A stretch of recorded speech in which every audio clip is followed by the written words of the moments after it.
You are now listening to The Spearsy Spin with your host, Mike Spears.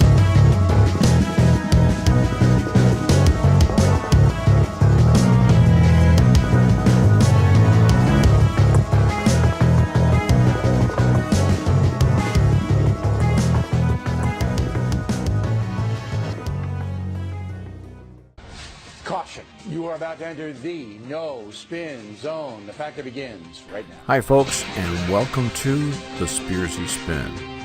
Well, today we're talking about Bill O'Reilly from the O'Reilly Factor because he's under attack once again for sexual allegations. But the evidence here, well, it may not support the claims. Well, for anyone who's ever been in the spotlight, as it were, it's not uncommon to have fans, friends, and fiends. Now, I write my own commentary now, and I, for one, can tell you that whenever the S word is used, S being sexually assertive, you immediately are the target and you immediately have a bullseye on your back. Why? Because sex sells. Earlier today, I went out for lunch, as I quite often do, and while out dining and having a quiet conversation, I had mentioned the fact that we were doing a story on Bill O'Reilly from Fox News. Now, some of the folks in the area where I was sitting became interested in the upcoming episode, as two of them listened to the Spearsy Spin on Twitter. Well, I was amazed at the candor used when I was told by my two listeners that everybody like me would be doing stories about Bill O'Reilly to make him look innocent. I immediately retorted with, innocent? Innocent of what? There are no facts, there's no legal address of this issue, and it's currently only a news story, speculation, hearsay. Well, apparently, if you are conservative and you're writing your own commentary for airtime, I guess it's just a given fact that you're going to spin the facts into a believable diatribe against the person.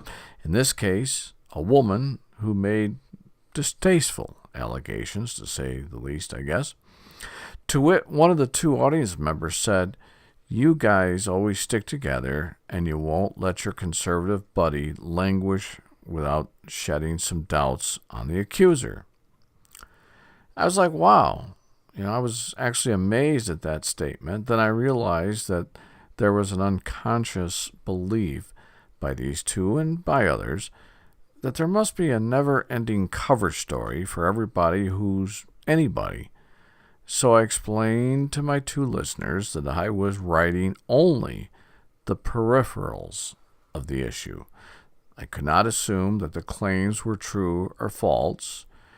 No way to know if in fact there was disinformation being used in an effort to make Bill O'Reilly look bad, or possibly to build bias against him in the hopes that Fox News might even fire him. I invited the duo to listen to today's show, and if in fact they thought I had been unfair or overprotective, to go directly to our blog page, which of course is the spearsyspin.blogspot.com, and comment. Okay, so the first issue that we look at, because these allegations of sexual harassment have surfaced, is Mercedes-Benz Corporation. Now, they've pulled their advertising from the O'Reilly Factor, but not from Fox News. Now, they did this as a matter of professional protocol, citing the possible major media circus that might ensue with Mercedes-Benz at the forefront. Of course, as you can imagine, the mainstream media jumped on this opportunity to demonize both Fox News, but more importantly, Bill O'Reilly himself. The New York Times, which is anything but conservative, alluded to the fact that Fox News and Bill O'Reilly have paid out $13 million to women who have claimed that they were sexually harassed by Mr. O. According to the Times, the types of harassment were inclusive of, but not limited to, verbal abuse, lewd comments, unwanted advances and phone calls in which it sounded as if Mr. O'Reilly was masturbating according to documents and interviews. That is as per the New York Times. Let me see here. Phone calls that have the sounds of masturbation. So if I'm preparing a large, tough shoulder steak, and while beating it with my handy grip meat hammer while answering the phone, would one suspect that I am, how should one say this, depriving a chicken of oxygen? In addition, two other women now claim that the conservative commentator approached them with unwanted advances. Wait, am I writing about Bill Clinton or Bill Cosby? Oh, no, Bill O'Reilly. Okay, just want to make sure. Don't go away. We have to pay some bills, and then we're coming back with Mike Spears. You know the threat is real. You sit in meetings with advisors and operatives who tell you there could be Islamic sleeper cells in every major American community.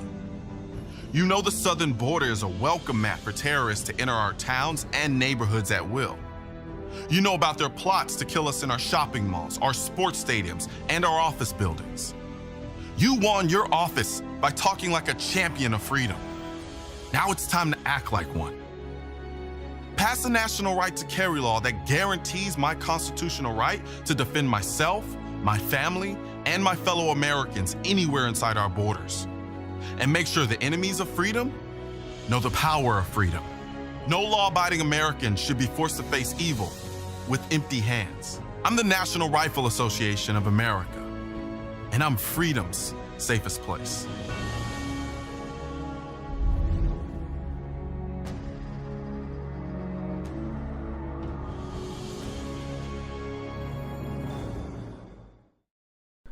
I have a message from Mike Spears at the Spearsy Spin. I don't know who you are. I don't know what you want. If you're looking for a quality show, I can tell you I have no class. But what I do have is a very particular set of radio skills. These skills make this show a favorite for people like you. If you subscribe now, that will be the end of it. If you don't, I will look for you. I will find you.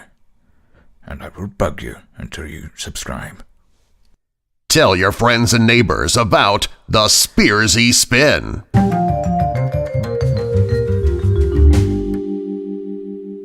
Well, now we need to talk about Wendy Walsh. Now, Wendy Walsh is 54 years old.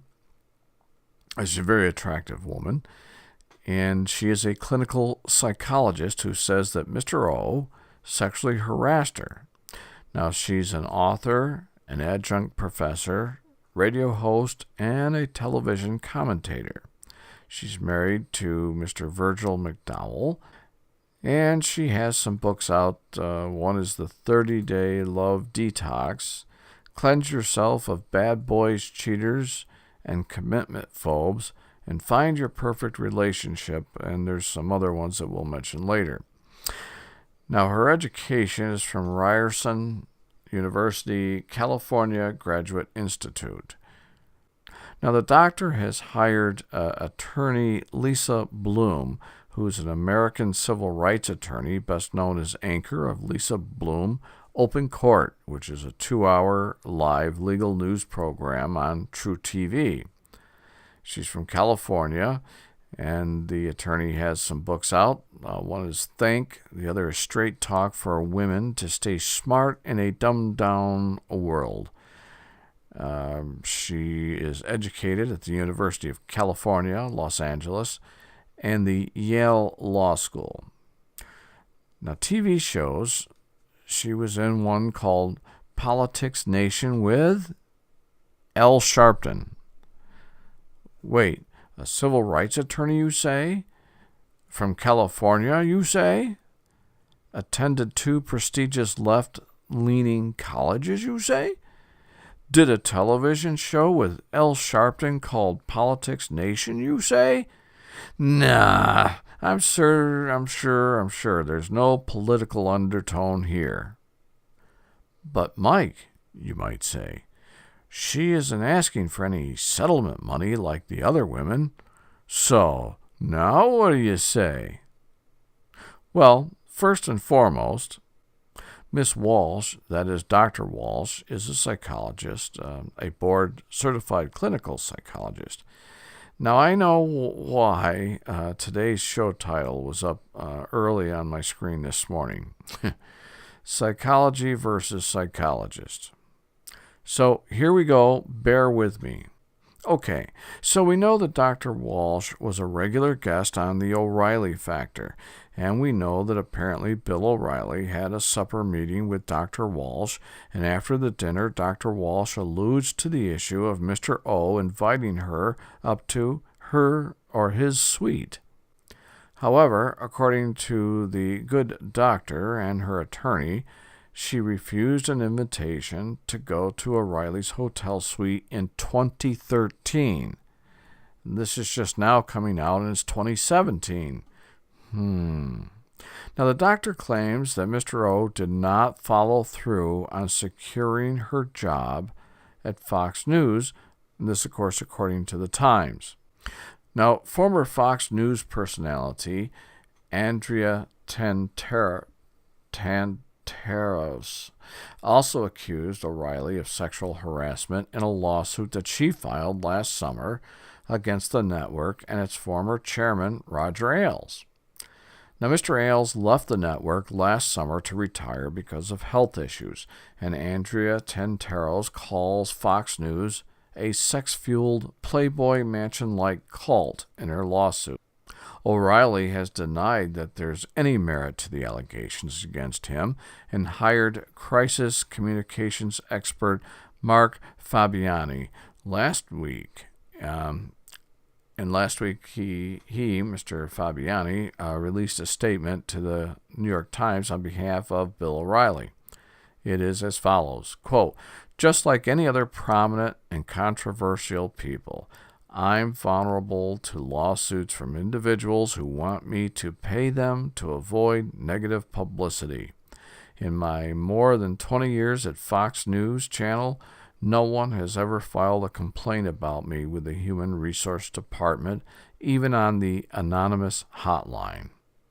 But most importantly, I'm a father who cares deeply for my children and who would do anything to avoid hurting them in any way. And so I've put to rest any controversies to spare my children." Well, there you have it.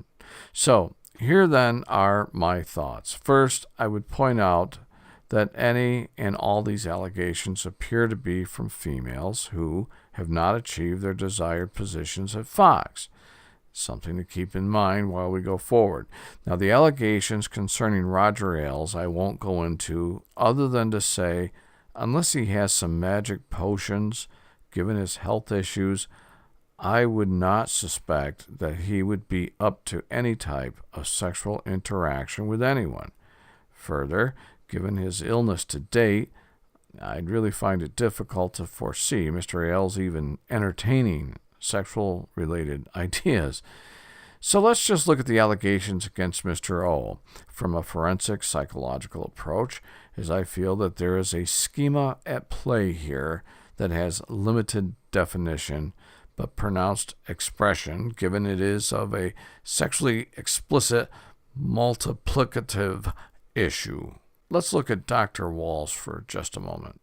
We know that she has ties to CNN and has been a commentator for CNN in the past. That's the first red flag. Now, through her talks, radio show, and books, it might appear as though that Dr. Walsh may be somewhat obsessed with sex. Now, understand that in the field of psychology, mental health providers view sex as power and power as sex. The doctor is married to Virgil McDowell, who's a highly successful architect and designer. And not long ago, the doctor gave her outlook while on a news show about racial identity and what it means. Now, while this in itself is unimportant, the issue of identification within any race would constitute the belief of segregation, not only from an ethnic standpoint, but more importantly, an interpersonal belief system. However, I did not see the interview, but I am familiar with the ethical racial identification with regard to the human psyche. Now, this is somewhat off base for a psychologist and even a bit more discerning for a news agency to be airing. Again, I did not listen to that particular clip. Now, the doctor has penned a book called Sex and Relationships. Subscript, Best of Both Worlds.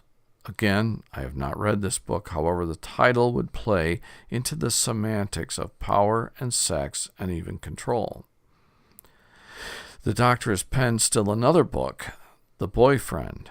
Subtext, How to Evaluate His Potential Before You Lose Your Heart. Again, I have not read the book. However, the title may indicate a perverse association once again with those semantics associated with sex and power. The subtext here, albeit a good dating guide, would suggest to me that the doctor is associating self-worth and further rewards before electing to have an individual date someone. You could draw a conclusion here that it's what you can do for me versus my affections for you. The next concern is that of 10 Secrets of Mindful Relationships with Dr. Wendy Walsh. Mindful relationships? The inverse of that, titling, would indicate that you would be aware of something within the relationship, so that would have to mean that there's some sort of give and take, I would suspect. The next concern, Dr. Walsh did a show with Steve Harvey about men who use women for sex. So here is how the doctor shakes out in this whole mess, the way I see it. First, she has ties to CNN. Now, CNN has been in the back of the ratings forever. Of course, Fox News is number one, and the O'Reilly factor is number one 15 years running. So certainly CNN would have an axe to grind here. And look, it would appear to me that the doctor may be somewhat obsessed with sex, so we're keeping that in the back of our mind. The doctor penned a book called Sex and Relationships, and what is in that? In other words, what is the give and take to that? The doctor penned another book, The Boyfriend, with a subtext of how to evaluate his potential before you lose your heart. And then there's the 10 Secrets of Mindful Relationships with Dr. Wendy Walsh. And let's not forget she did a show with Steve Harvey about men who use women for sex. And she has hired attorney Lisa Bloom, a civil rights attorney educated at Yale, which tends to be leaning left, to get a legal action in place to investigate the possible misadventures going on at Fox News, which I personally have no problem with. But what I do have a problem with is that I feel that Dr. Walsh may be playing the elective victim card here, and her attorney would be all too happy to approach Fox on a settlement in lieu of judgment. Although Dr. Walsh has indicated that she does not intend to seek any financial compensation from Bill O'Reilly or Fox News. The Good Samaritan clause, right? But wait, there's more. Psychologists, whether they're liberal thinkers or cognitive behavioral agitators, have one specific and common goal in their therapeutic lives, which is cause and effect. So whether there's any investigation or not, whether there's any findings of wrongdoings or not, the doctor will have a full dance card for TV, radio, and internet interviews, fee-based appearances on the college speaking circuit, and possibly worldwide recognition that will further her book sales and speaking engagements. She will hold a decisive power of aligning Republicans and conservatives with abusive governing powers, and that might be part of what's going on here. Now, in closing, I was not around any of the women or with Mr. Ailes or Mr. O'Reilly when any of these purported harassments took place. Therefore, I cannot assume that my personal beliefs, regardless of how well executed here, are factual. If there is an investigation and it proves false, what then? If it proves to be fact, then what? That's our show, folks, and thanks for being with us today. We'd like to know what your thoughts are, so stop by thespearsysspin.blogspot.com and let us know your thoughts. Thanks again, folks, and we'll see you tomorrow. Thanks for being with us today. Until next time.